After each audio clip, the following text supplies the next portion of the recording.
व्यवहार, व्यवहार का ही आश्रय लेके जब वो महाव्रत की ओर चला जाएगा तब उसे निश्चय सम्यक दर्शन की प्राप्ति के योग्य उसका अब भूमिका बनेगी। तो सर्वप्रथम उसे व्यवहार सम्यक दर्शन होगा। जब भी किसी जीव को प्रथम सम्यक दर्शन होगा वो प्रथमोपसम सम्यक दर्शन के नाम से जाना जाएगा और वो व्यवहार सम्यक दर्शन के नाम से जाना जाएगा। ये आपको याद रखना है, ठीक है। अब सम्यक दर्शन के भेद, सम्यक दर्शन के मुख्य रूप से दो भेद होंगे, सराग सम्यक दर्शन और वीतराग सम्यक दर्शन। सराग सम्यक दर्शन इन चारों में धर्मानुराग वाला होगा, रसम सम्यक अनुसार वाला होगा, संवेग भाव वाला होगा ये, और आस्तिक इत्यादि लक्षण वाला होगा। वीतराग सम्यक दर्शन आपको जब शुद्धोपयोग की दशा होगी किसी भी साधक की, किसी भी साधक से मतलब मुनि की, मुनि महाराज को होगा, वो वीतराग सम्यक दर्शन की योग्य पात्रता होगी तो मुनि महाराज की होगी। यहाँ पर आपको मुख्य रूप से वीतराग सम्यक दर्शन जब भी घटित करना है मुनि महाराज के अंदर ही घटित करना है। श्रावक की भूमिका में कोई वीतराग सम्यक दर्शन की खुशबू भी नहीं आती। क्या श्रावक को किसी भी कंडीशन में वीतराग सम्यक दर्शन की खुशबू भी नहीं होती। जहां कई आचार्यों ने भावना लिखा है, आत्मा की भावना, तो आत्मा की भावना का मतलब वीतराग सम्यक दर्शन कतई नहीं होता। भावना कौन नहीं भाता? जहां कहीं लिखा अनुभूति, अनुभूति का विषय एक दो प्रकार से होता है। इस अनुभूति को आप समझे, अनुभूति एक अशुद्ध की अनुभूति, एक शुद्ध की अनुभूति। आत्मा की जब तक अशुद्ध की अनुभूति होगी वो मिथ्या से लेके छठे गुण स्थान तक आत्मा की अशुद्ध अनुभूति ही होगी। क्या मिथ्या आत्मा की अनुभूति किसको नहीं होती? आत्मा की अनुभूति का नाम सम्यक दर्शन है। जो एक ही एक रट लगा रखी, ये भी एक रट, एक प्रकार के हट ग्राहिता है। क्या आत्मा की अनुभूति प्रथम गुण स्थान वाले को नहीं होती, चीटी को नहीं होती? क्या कोई किसी विद्यार्थी से तुम्हें क्या लग रहा? हाँ आत्मा है, ठीक है, क्यों नहीं होती? तो ये अशुद्ध आत्मा की अनुभूति जहां होगी, ये सब सराग सम्यक दर्शन, मिथ्या, सासादन, चाणाक, अविरति और ये सम्यक दर्शन अगर प्राप्त हो गया तो उसे सराग सम्यक दर्शन की संज्ञा को पाएगा। लेकिन जैसे शुद्ध आत्मा की अनुभूति होगी ये वीतराग सम्यक दृष्टि को प्राप्त होगी। किसको होगी ये? वीत। तो वीतराग सम्यक दृष्टि जब भी होगा वीतराग चारित्र का अविनाव भावी होगा। अविनाव भावी का हमने अर्थ समझ लिया था कि जो जीव जैसे वीतराग चारित्र होने पर ही वीतराग सम्यक दर्शन होगा, वीतराग चारित्र के नहीं होने पर वीतराग सम्यक दर्शन भी नहीं होगा। इसको बोलते हैं जिसके होने पर जो हो, जिसके नहीं होने पर जो नहीं हो, इसका नाम है अविनाव भाव संबंध। क्या? हाँ, इसी प्रकार से इस संबंध को आप याद रखेंगे कि वीतराग चारित्र का जो अविनाव भाव है, मतलब वीतराग चारित्र के होने पर जो होगा, वीतराग चारित्र के नहीं होने पर जो नहीं होगा, इसका नाम है अविनाव भाव संबंध। मतलब जिस सम्यक दर्शन का विषय मुख्य रूप से वीतराग चारित्र के साथ हो वो ही वीतराग सम्यक दर्शन की संज्ञा को पाएगा। उसे हम शुद्धोपयोग कहें, वीतराग चारित्र कहें, यथाख्यात चारित्र कहें, कस्याय से रहित कहें, ये सब वहां पर एकार्थवाचक का मुख्य रूप कहें, है ना, ये सब एक अर्थ निश्चय कहें, ये एक अर्थवाचक आप वहां लेंगे। कहीं भी ऐसा कहीं नहीं आया कि आत्मा की अनुभूति, तो आत्मा के लिए तो दोनों प्रकार से आप याद रखेंगे। इस राग दशा में भी आत्मा की अनुभूति होती है तो वो अशुद्ध आत्मा की अनुभूति कहलाती है। वीतराग दशा में जो आत्मा की अनुभूति होती है वो शुद्ध आत्मा की अनुभूति कहलाती है। और वीतरागता की अनुभूति करने का पात्र आप नहीं है, श्रावक नहीं है, चाहे वो कितना ही क्यों ना। मुनि को भी जब छठे गुण स्थान में नहीं कहा, सप्तम गुण स्थान के भी बहुत अंदर वाले भाव में कहा, तो तीन गुप्ती से सहित कहा, तो आपकी तो गुप्ती भी नहीं, समिति नहीं, चारित्र नहीं, परिचय जय नहीं, अनुप्रेक्षा नहीं, धर्म नहीं, कुछ नहीं है आपके पास, तो आपके नहीं हो सकती। आपको निश्चय आज कर लेना, ठीक है। ये तो यहाँ पर दो रूप से जो सम्यक दर्शन का भेद दिया, इसको आप याद रखेंगे। इसी प्रकार से मिथ्यात्व के 5 भेद भी आप याद रखेंगे विपरीत, संशय, अज्ञान, विनय और एकांत। ये 5 भेदों को लेके मुख्य रूप से व्यक्ति की अलग अलग धारणाएं बनता है। विपरीत का अर्थ होता है कि जो आगम है उससे विपरीत, सरागी को वितराग मानना अथवा उनमें विपरीत मान्यता रख लेना। विपरीत मान्यता मतलब ठीक विपरीत। संशय में है कि नहीं, क्या मालूम सच है कि गलत है। अज्ञान में अज्ञानता के कारण मान रहा है ठीक है कोई बात नहीं, मुझे तो यही अज्ञान। और विनय में ये भी और ये भी, मुझे लिए हमारे लिए भी सब मंजूर है, तो ये भी है, इसको भी मानना। ये अज्ञान, विपरीत और विनय, है ना। और एकांत में ऐसा ही है, ये ही है, इध में विद्रसम है, ऐसा ही है, यही है बस। तो एकांत मिथ्यात और एक सम्यक एकांत, मिथ्या एकांत, सम्यक एकांत। जब यह जीव तत्व से विपरीत जाके एकांत को लेता है वो मिथ्या एकांत कहलाता है। ठीक है, जैसे उन्होंने कह दिया ये सराग सही थी, ऐसा उन्होंने कह दिया कि इससे ही मुक्ति होती है, किसे, सराग से। तो ये एकांत मिथ्यात्व है। सराग का मतलब राग सहित उनकी मुक्ति मान लेना, वीतरागता से ही मुक्ति होती है, ये सम्यक एकांत। क्या वीतरागता, चारित्र, सम्यक दर्शन, सम्यक ज्ञान, सम्यक चित्त, तीनों की एकता से ही मुक्ति होती है, ये क्या है, सम्यक एकांत। ही लगा दिया ना आपने यहाँ पर, ऐसा। तो मुनि बनकर ही मुक्ति होती है। ऐसा ऐसा नहीं कहा जा रहा कि मुनि बनने पर मुक्ति हो ही जाएगी, लेकिन मुक्ति जब भी होगी मुनि बनकर ही होगी। ये तो ये एक, तो यहाँ पर इस प्रकार का आगे वो स्वयं बताएंगे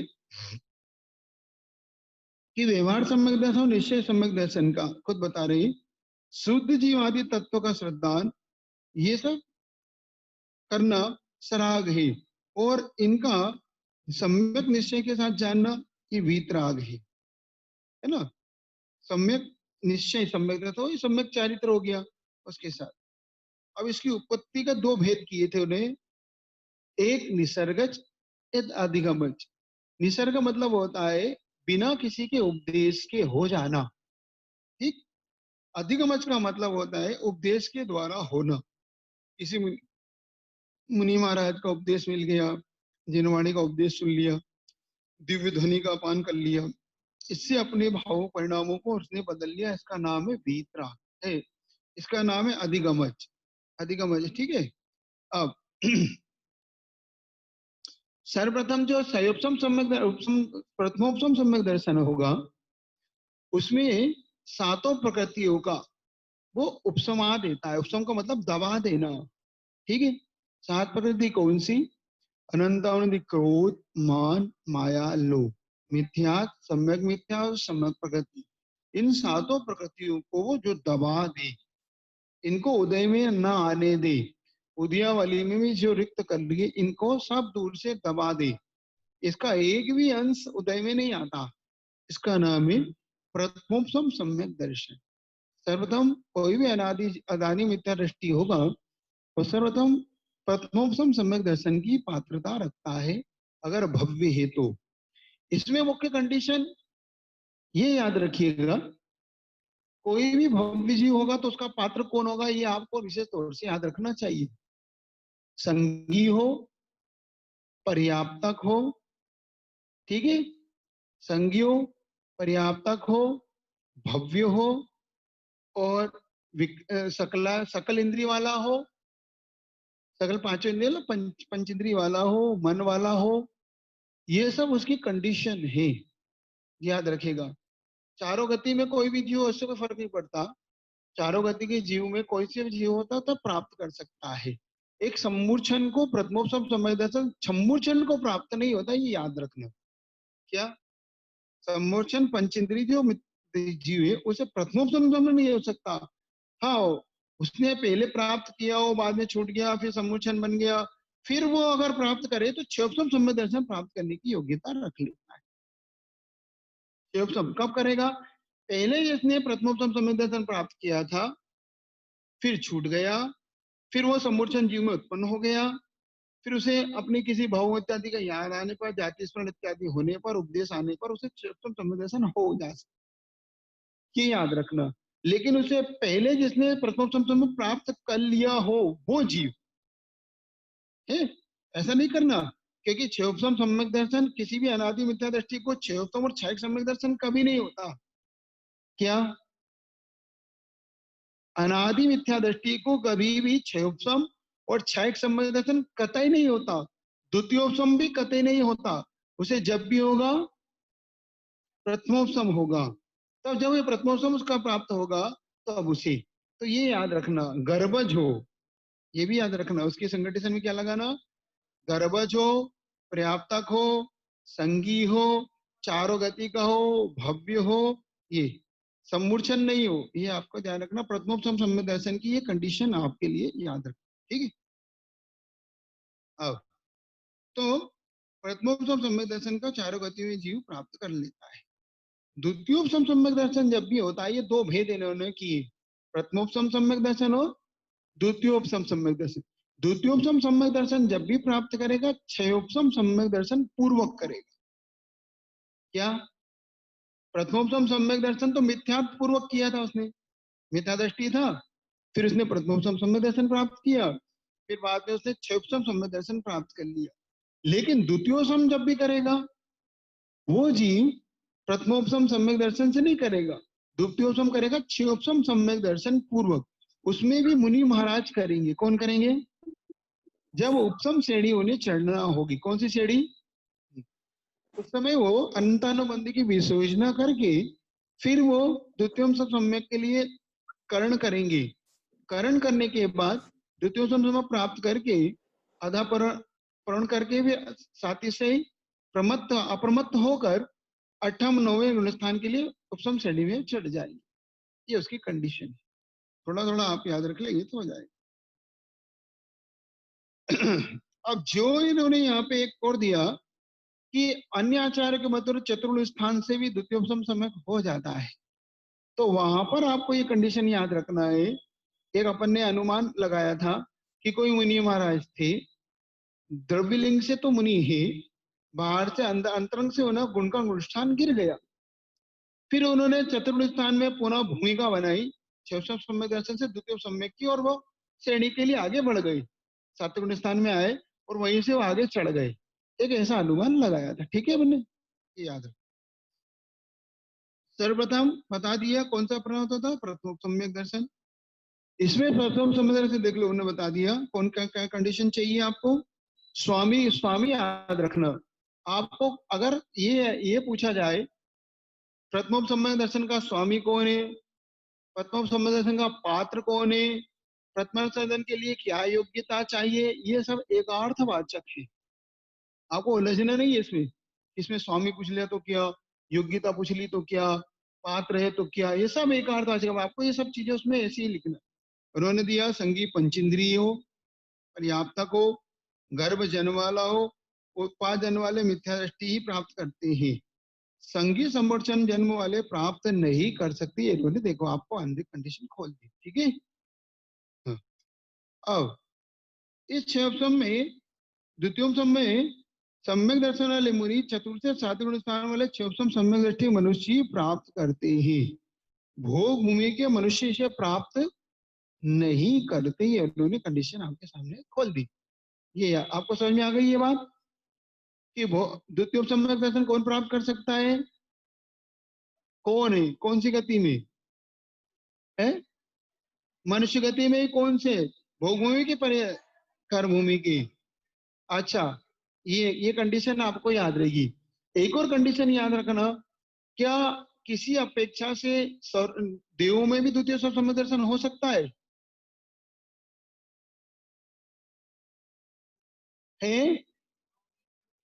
हाँ, ये लेकिन हो सकता है, इसको मैं बता रहा हूँ कंडीशन आपको। किसी मुनि महाराज ने द्वितीयोपम सम्यक दर्शन प्राप्त किया, श्रेणी चढ़ा, श्रेणी चढ़ते समझ की आयु का अंत हो गई, लेकिन द्वितीय सम्यक दर्शन का काल पूर्ण भी नहीं हुआ, क्या अंतर्मूर्त काल वाला द्वितीयोपम सम्यक दर्शन होता है। अगर इसका काल पूरा नहीं हुआ है तो देवों की अपर्याप्त अवस्था में ही वहां तक बन जाएगा। क्या जैसे ही यहाँ से कोई मुनि महाराज मरण करके चतुर्गुण स्थान में जाएंगे तो चतुर्गुण मरण के दो तीन ही गुण स्थान है, पहला दूसरा और चौथा। इस गुण स्थान से जैसे ही वो मरण करेंगे तो जैसे ही वो मान लो 11वें गुण स्थान से गिरे, आयु क्षय करी तो आयु क्षय हो गई, तो आयु क्षय पूर्ण हो गई, लेकिन सम्यक दर्शन का काल अभी पूर्ण नहीं हुआ। तो वो अंतर्मुहूर्त काल जो शेष जो बचा शेष काल है, उस शेष काल में चतुर्थ स्थान में आके वो मुनि महाराज देव पर्याय के लिए गमन हो जाएगा, उनका देव आयु का उदय हो जाएगा। तो अपर्याप्त अवस्था में उस देव आयु के अंतर वो द्वितीयोपम सम्यक दर्शन पाया जाता है। ये आपको याद रखना, ठीक है। मतलब आप इसको नकार नहीं देना कि देव आयु में पाया जाता है कि नहीं, तो देव आयु अपर्याप्त अवस्था में पाया जाता है, ठीक।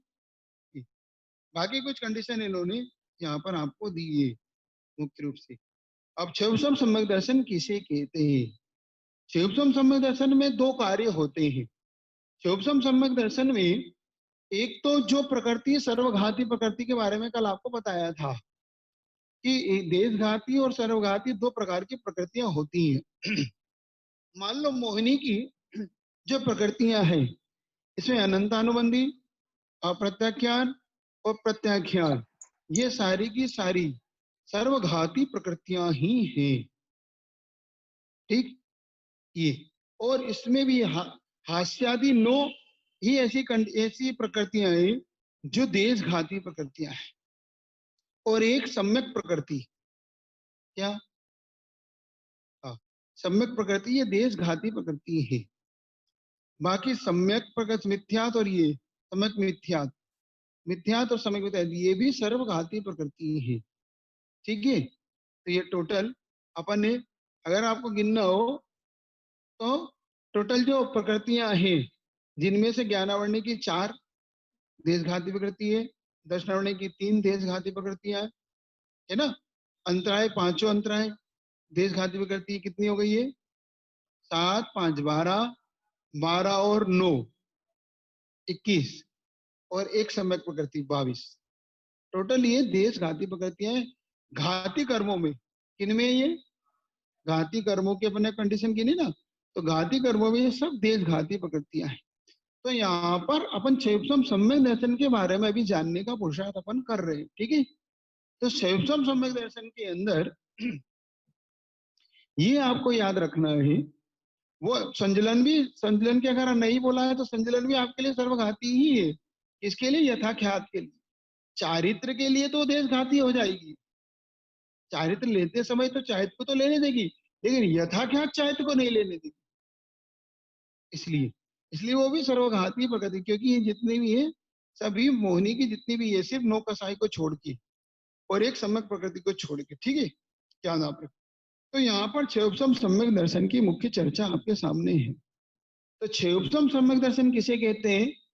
तो उन्होंने बनाया अनंतानुबंधी क्रोध मान माया लोभ मिथ्या तो सम्यक इन 6 प्रकृतियों के औध्याभावी क्षय, सद अवस्था रूप उपसम और देश घाती प्रकृति का उदय होने पर क्षयोपम सम्यक दर्शन प्राप्त होता है। उदयाभावी क्षय क्या है और सदावस्था रूपसम क्या है? अनंतानुदी 4 प्रकृतियों का, जिसमें से सम्यक मिथ्या, मिथ्या तो सम्यक मिथ्यान प्रकृतियों का सम्यक प्रकृति रूप स्तुवक संक्रमण के माध्यम से उदय में लाना, ये उदयाभावी क्षय है। उसकी उदीर्णा नहीं होने देना, उदयावली में जो इनके निषेक आ रहे हैं उन निषेकों को उदीर्णा नहीं होने देना, ये इसका सदावस्था उपसम है। और देशघाती प्रकृति का उदय बना रहना, इसका ना ये 3 कंडीशन वहां पे होंगी, इसका नाम है 6 उपसम, ठीक है। ये आपको याद रखना है। अब इसके स्वामी कौन कौन है 6 उपसम के? तो संगीत पंचेंद्रिय पर्याप्त गर्भ जन्म वाले, उपात सम्मूर्छन जन्म वाले, मिथ्या दृष्टि ये प्राप्त कर सकते हैं, ठीक। अब 6 उपसम के लिए कह दिया था आपने, क्योंकि अनादि मिथ्या दृष्टि नहीं होगी, अभी शादी मिथ्या दृष्टि हो चुका है। यहाँ पर अभी कुछ कंडीशन उसकी ऐसी है कि इसकी अभी प्रकृति का उद्वेलना नहीं हुई है।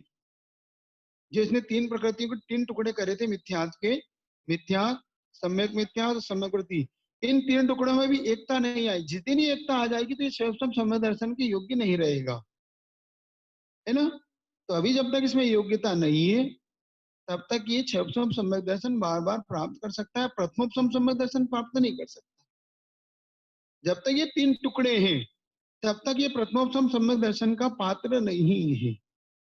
पहले जो तीन टुकड़े करे थे प्रथमोपम सम्यक दर्शन की कृपा से ही करे थे इसने। तीन करण तो ये मिथ्यात्व अवस्था में करता है जब प्रथमोपम सम्यक दर्शन करता है। द्वितीय समय तीन करण कहाँ कहाँ होते हैं आप देख लेना। जब वो उपसम श्रेणी चढ़ता है, छपक श्रेणी चढ़ता है, जब छायिक सम्यक दर्शन प्राप्त करता है, क्षोभसम सम्यक दर्शन प्राप्त करता है, समय दो करता है, जब वो प्रथमोपम करता है तब तीन करता है, द्वितीय सम करता है तब, इन कंडीशनों में वो कर्ण करता है। और अनंतानंद की विश्वयोजना करते सभी, इन कंडीशन में वो तीन कर्ण करता है। ये तीन कर्ण व्यवस्था थोड़ी अलग है, आपको बता देंगे। अभी तो मुख्य रूप से आपके जो समझने योग्य है वो आप अभी समझ लीजिए, ठीक। तो आपको पूछना पूछते चले जाइएगा। है वो बता दें, पेपर बता दूं वो देखो, मुझे तो आपको पूरा ही रिवीजन कराना है। रिवीजन इसलिए कराना है कि मैंने पहले ये किया आपसे कि हमें यहाँ लालच पेपर का नहीं है, यहाँ हमारा लालच है हमारे अंदर के सम्यक दर्शन के भावों का। हमारी मुख्य पकड़ होना चाहिए अपने भावों पर कि हम कहीं मिथ्यात्व की ओर तो नहीं ढल रहे, हम ऐसा तो नहीं कि मूर्ताओं में ढल रहे हो, हम ऐसा तो नहीं छह अनायतन की ओर जा रहे हो, ऐसा तो नहीं इन कारणों से हमें मिथ्यात्व और अशुभ नाम इत्यादि कर्मों का बंध हो रहा हो। तो कठिन प्राप्त करने में प्रथमोपसम ही कठिन है, जब तक वो प्राप्त होने के बाद तो फिर आसान है। क्योंकि एक बार भी प्रथमोपसम सम्यक दर्शन प्राप्त हो गया तो इस जीव का अर्ध पुद्गल परिवर्तन शेष रह गया। लेकिन वो अर्ध पुद्गल परिवर्तन भी अनंत होता है, ध्यान रखना। हाँ उत, नहीं सम्मोचन जिन नहीं, सम्मोचन जिन प्रथमोपसम सम्यक दर्शन प्राप्त नहीं करता, ये बोलो। अच्छा सम्मोचन जी सबसम सम्यक दर्शन प्राप्त कर सकते। हाँ नहीं, सम्मोचन वो कहलाता है जो गर्भज नहीं होते, अंडज नहीं होते, पोतज नहीं होते। ये इन चीजों को छोड़ के सम्मोचन मतलब वातावरण में, वातावरण में ही ये उत्पन्न होते हैं। जैसे कि मनुष्य की कांख है, नाक के मल है, आंख का मल है, वीर है, इनमें जो उत्पन्न हो सकता है। अथवा जो शंभुरमण द्वीप है, इनमें जो सम्मोचन पैदा होते हैं वो जीव। अथवा वो जीव जो लोग जैसे कि मेंढक हैं, कुछ मेंढक समूर्छन होते हैं, कुछ सर्प समूर्छन हो जाते हैं, कुछ तो इस प्रकार से मछलियां हैं, ये भी समूर्छन जीव हो जाते हैं। तो ये समूर्छन जीव सम्यक दर्शन की पात्रता रखते हैं अगर ये पर्याप्तक है ना, पूरे पर्याप्त इनकी होना चाहिए, पर्याप्तक हो, और कम से कम इनकी कंडीशन इतनी हो कि ये पंचेंद्रियों पर्याप्तक हो, और चाहे वो सम्मूर्छन हो, मिथ्या दृष्टि हो, ये आपके लिए याद रखना। सम्मूर्छन मुख्य रूप से ये तिर्यंच गति के जीव मुख्य रूप से अपने काम के हैं।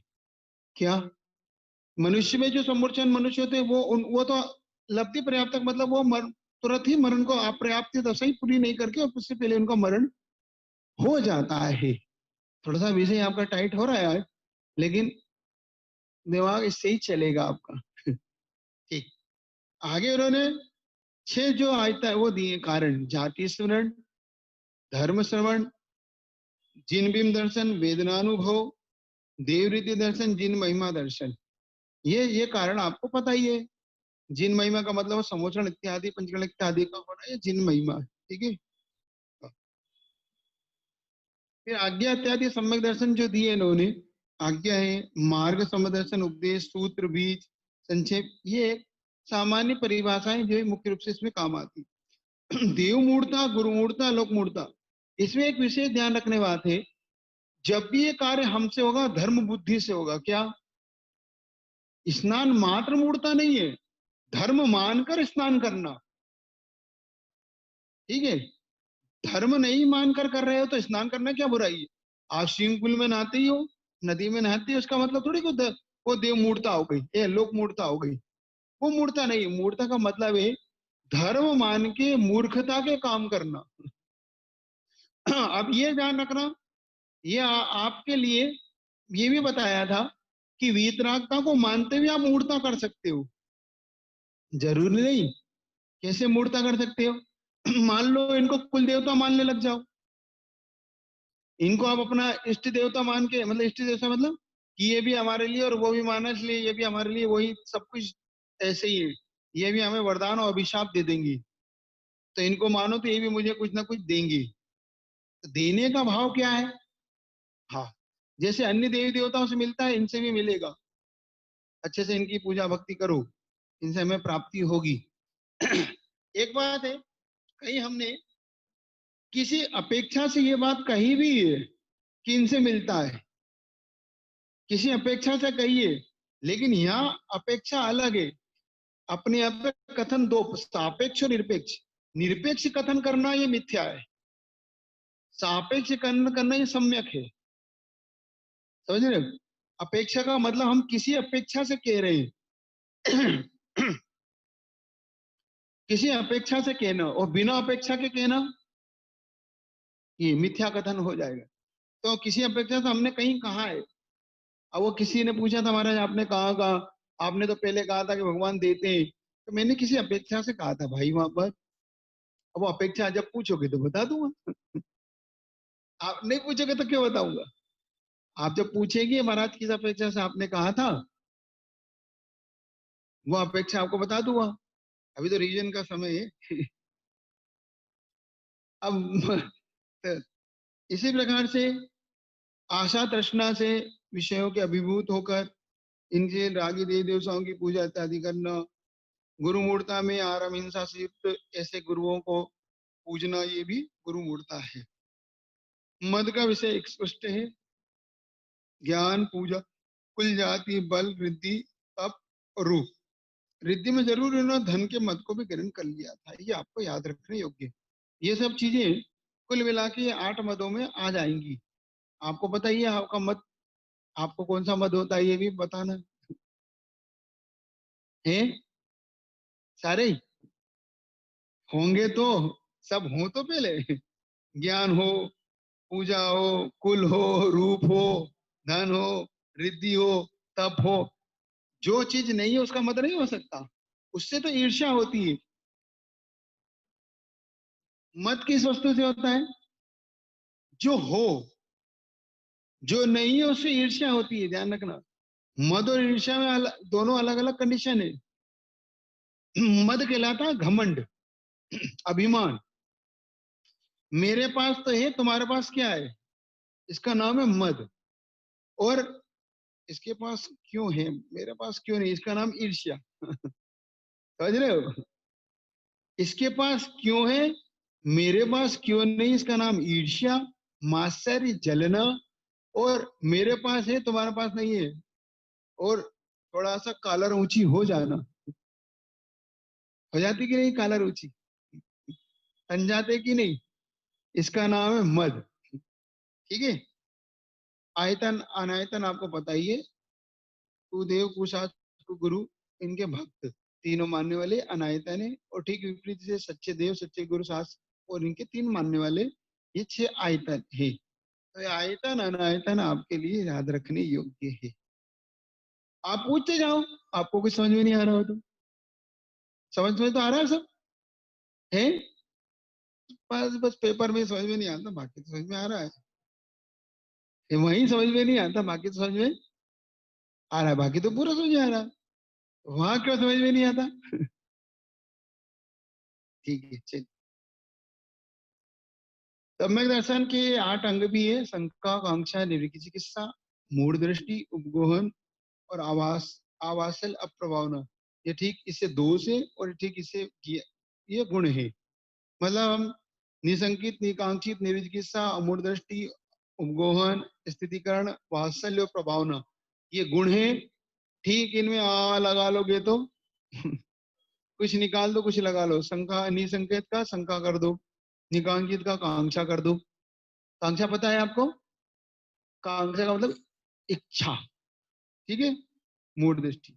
इसी प्रकार से कुछ दोष, कुछ गुण और भी गिनाए, ये वसुंधरा शाकराचार्य के अंदर भी आते हैं, और ये सम्यक कौमुदी के अंदर भी आते हैं। ये वाले जो अभी हम पढ़ रहे थे सम्यक कौमुदी, उसमें भी ये संवेग, निर्वेग, निंदा, गर्रा, उपसम, भक्ति, वात्सल्य, अनुकंपा, ये कुछ 8 और भी गुण इसके विशेष तौर से वहां पर आपको मिलेंगे। अब थोड़ा सा देखें लेशिया। ठीक, आपकी ये सम्यक दर्शन के विषय में आपको कुछ जानना हो तो पूछ सकते हैं, पेपर को छोड़ के।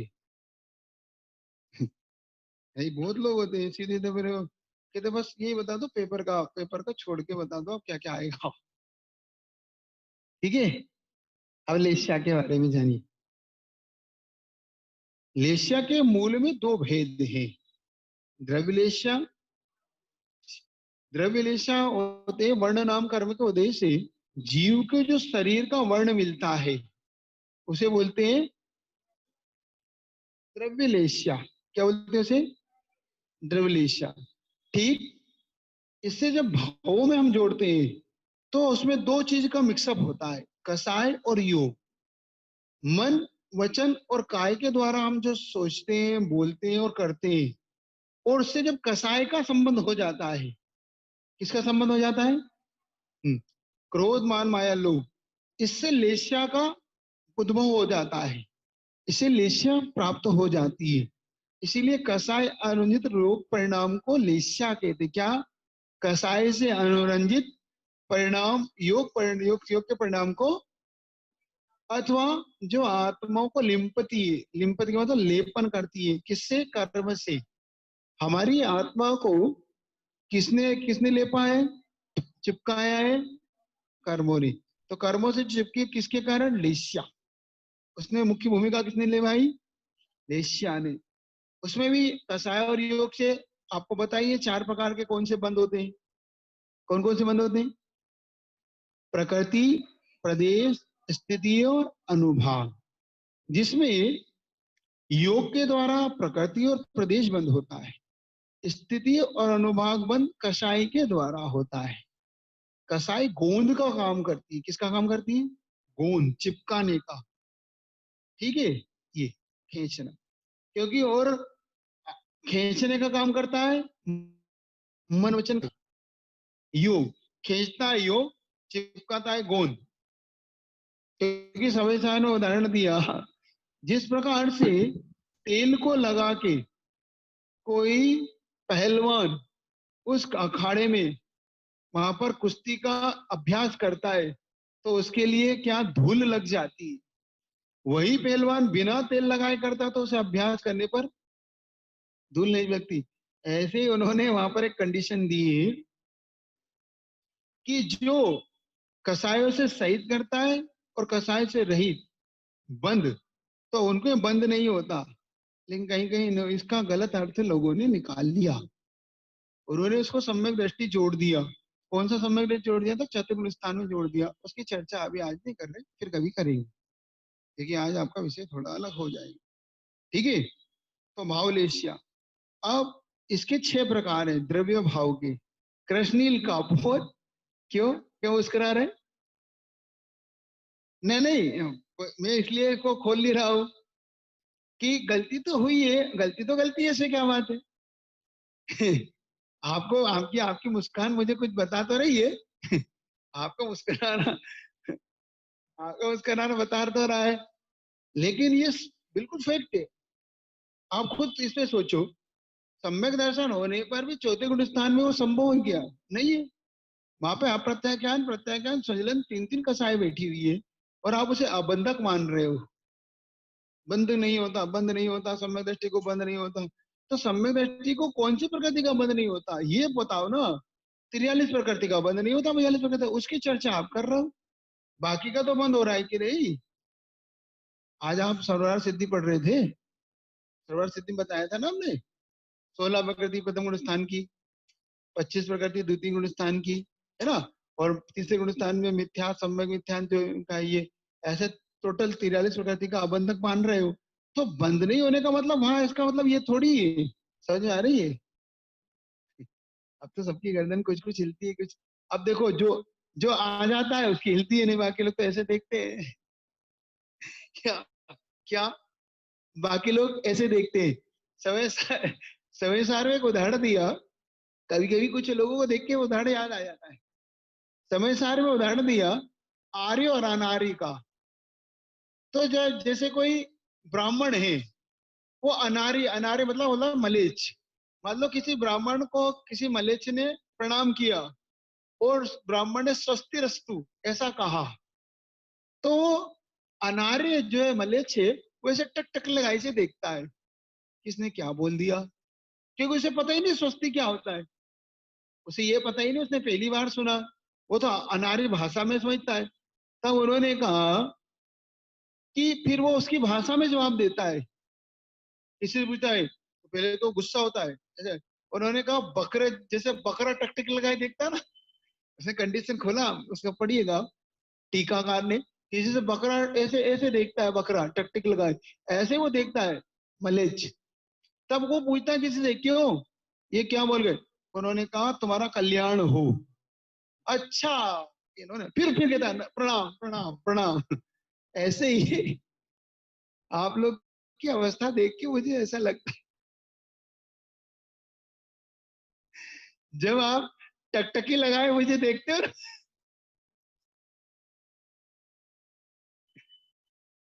है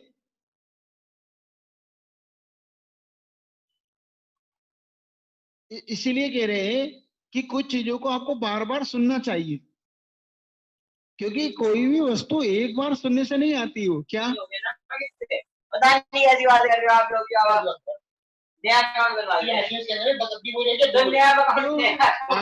बार आधार कार्ड नया बने, आप सुनोगे, बार बार उसको सुनोगे, फिर क्या कहा फिर क्या, तब आपको याद होगा। आप लोगों ने क्या कर रखा, इसीलिए जो ये इस बार मन बनाया ना, रिवीजन करवाने का मन इसीलिए बनाया, और इसीलिए उसी पेपर को रखा कि इनके दिमाग में ये बैठना चाहिए कि वो क्या है। नहीं तो इनको तो आगे आगे पाठ पीछे पीछे। हाँ, इसीलिए मन बनाया कि इन लोग को बिल्कुल उसमें चाहे 2 अध्याय पढ़े चाहे 3 अध्याय पढ़े, उन्हीं अध्यायों को इनको पक्का करवाना, ताकि ये लोग जीवन में ये तो याद रखे कि हमें वो 3 अध्याय तो याद है, बाकी याद है चाहे नहीं, वो 3 तो हमने ऐसे पढ़े हैं कि बिल्कुल पक्का। आज जब सर्वार सिद्धि हम पढ़ रहे थे तो हमें खुशी होती है आप लोग को देख के कि देखो इनकी गर्दन अब सही दिशा मिल रही है, हाँ महाराज समझ में आ रहा, ये भी समझ में आ रहा, ये अब इतनी कसाई हो गई, इतनी ये हो गई, इतना ये हो गई। और जब आप इससे पहले जब सर्वार सिद्धि पढ़ते तो आप टक टक लगाए, टक टक लगाए, आप देखते थे महाराज ने क्या पढ़ दिया हमने क्या सुन लिया।